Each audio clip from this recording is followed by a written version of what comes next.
The foundation of any relationship, whether it's a friendship, romantic involvement, or family connection, is built on trust. In this video, we'll explore 13 traits identified by Stoic philosophy that should serve as warning signs when considering trust. It's crucial to carefully observe and assess people for these qualities. Fortunately, this is a simple task. Just pay attention to their words and actions to reveal their true character.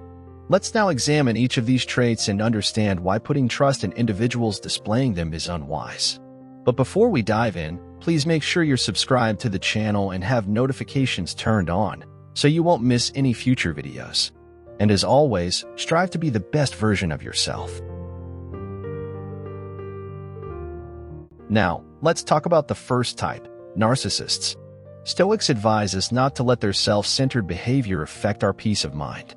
Ignoring their actions helps us stay calm. Think about it. If someone always talks about themselves and ignores others, they're not trustworthy. They prioritize themselves, often neglecting others. Trusting such individuals is risky. They focus on their image, even if it hurts others. Be careful with those who brag, blame others, and don't listen. Next up, we have the gossipers. Stoicism teaches us how to deal with gossip and mean words. It's crucial not to care too much about what others say. If someone talks about others, they'll probably talk about you too, spreading rumors behind your back. Trusting gossip is a mistake because they enjoy spreading stories, not being careful about the truth. Now, let's talk about the third type, those who constantly annoy us. Stoicism says we should think about our feelings before reacting. Instead of getting upset, we can stop and see how we're feeling. It's normal to get annoyed sometimes, but if one person always bothers you, they're likely doing it subtly, making you doubt yourself in small ways. Watch out for these tricks. If someone keeps annoying you, they're secretly trying to upset you with their words and actions. Now, let's talk about the fourth type, people who can't make up their minds. Stoicism says we should focus on what we can control, our own choices and actions.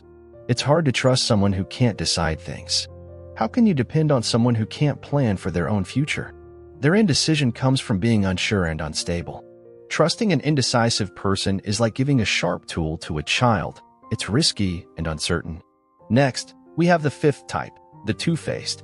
Stoicism says, be careful with people who act differently in front of you than behind your back. Instead of worrying about what they do, focus on being a good person. We've all met people who are nice in person but talk badly about others when they're not around. Be ready for mean comments from these two-faced folks. When you see this happening, it's best to step away from the friendship. Don't let them affect your feelings. The sixth type comprises individuals who display excessive curiosity.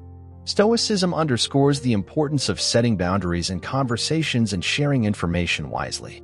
It's essential to be cautious of those with an unquenchable curiosity, as it can result in the exposure of sensitive details. This curiosity might also be rooted in envy.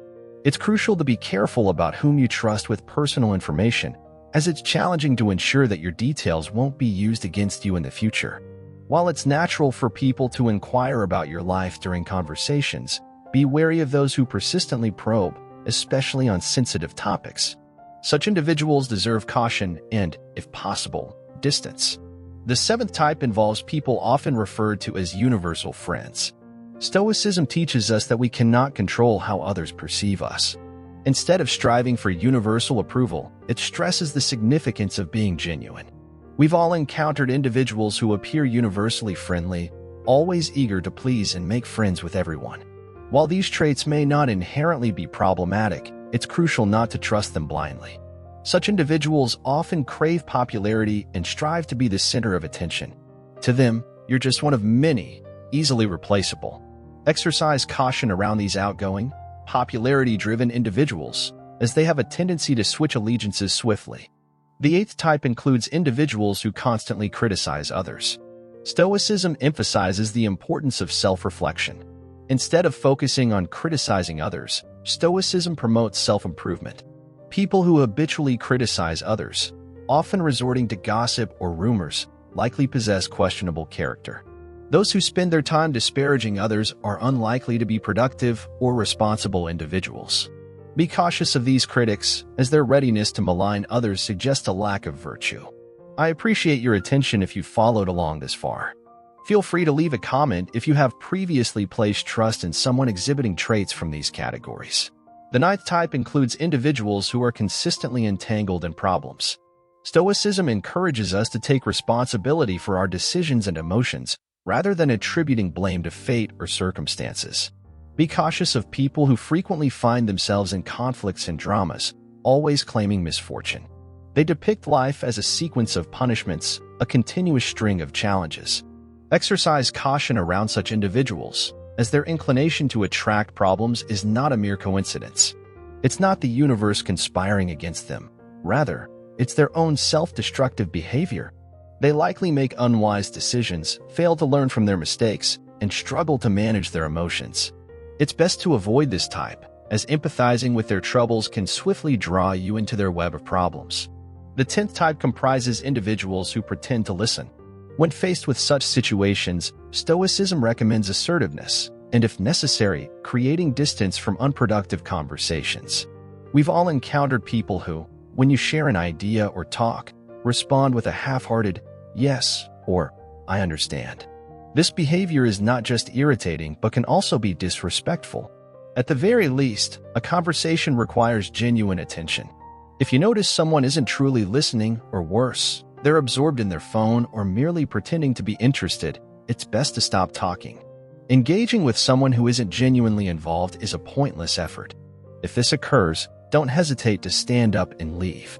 You are not obligated to spend time with someone who shows no interest in your thoughts. The 11th type encompasses those who habitually disregard boundaries. Stoicism advocates for self-respect and setting clear limits in relationships. It's essential to be cautious of individuals who consistently overstep personal boundaries, whether it's invading your privacy, disrespecting your time, or disregarding your feelings. Such individuals often lack empathy and may not value your comfort or emotional well-being. Recognizing and asserting your boundaries is crucial to maintaining healthy relationships. If someone repeatedly disrespects your limits, it might be necessary to reevaluate the relationship and prioritize your own well-being. Remember, your boundaries are a fundamental aspect of your self-worth and should be respected by those around you. The 12th type involves those who constantly play the victim. Stoicism emphasizes personal responsibility and resilience in the face of adversity. Be wary of individuals who perpetually portray themselves as victims, blaming others or circumstances for their challenges. While everyone faces difficulties in life, those who consistently adopt a victim mentality tend to avoid accountability and hinder their own growth. Engaging with such individuals can be draining, as they may seek sympathy without taking constructive action to improve their situation. It's important to empathize with others' struggles, but also encourage them to take charge of their lives. Encouraging a shift from victimhood to empowerment can be a positive influence, promoting resilience and self-reliance. The 13th type encompasses those who thrive on drama and chaos. Stoicism encourages us to seek tranquility and maintain inner peace. Be cautious of individuals who seem to constantly attract and revel in chaotic situations or conflicts. They may thrive on drama and frequently involve themselves in tumultuous relationships or situations. Engaging with such individuals can be emotionally draining and disruptive to your own peace of mind. It's important to prioritize your mental and emotional well-being by setting boundaries and avoiding unnecessary drama. While it's natural to encounter occasional challenges in life, consistently surrounding yourself with chaos seekers can hinder your own pursuit of serenity and balance. In summary, examining these diverse personality types offers valuable insights for nurturing genuine and purposeful connections. Through the application of Stoic principles, we acquire the skills to safeguard our inner calm, nurture virtuous qualities, embrace authenticity, and exhibit self-discipline when faced with adversity. I appreciate your attention, and I hope you discover wisdom and fulfillment in your personal journey. Remember, always strive to be the most authentic and virtuous version of yourself.